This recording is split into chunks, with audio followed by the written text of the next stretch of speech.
Sugar control کرنے کے لیے بہت ساری چیزیں استعمال ہوتی ہیں، اس میں امرود کے پتوں کا قہوہ جو ہے، امرود کے پتے سبز ہوں یا خشک، ان کو چائے بناتے ہوئے قہوے میں پانی میں ڈال کر اس کا قہوہ بنا لیں اور یہ دن میں 3 دفعہ لیں۔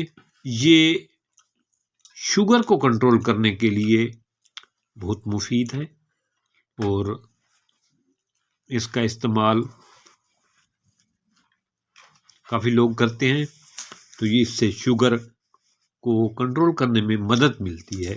یہ شوگر کو مریض کے لیے مفید ہے، اور اس کو خشک پتوں کا بھی قہوہ بنا کر استعمال کیا جاتا ہے، اور امرود کے سبز پتوں کا بھی قہوہ بنا کر استعمال کیا جاتا ہے۔ تو یہ دونوں حساب سے شوگر کے مریض کے لیے مفید ہے۔ اس کو جب بھی کسی کو شوگر کا مسئلہ ہو تو اس کو اس کا قہوہ دن میں 1 دفعہ 2 دفعہ دیں، تو یہ شوگر کو کم کرنے میں، شوگر کو کنٹرول کرنے میں مفید ثابت ہوتا ہے۔ اس سے گلوکوز لیول کو مینیج کرنے میں مدد ملتی ہے۔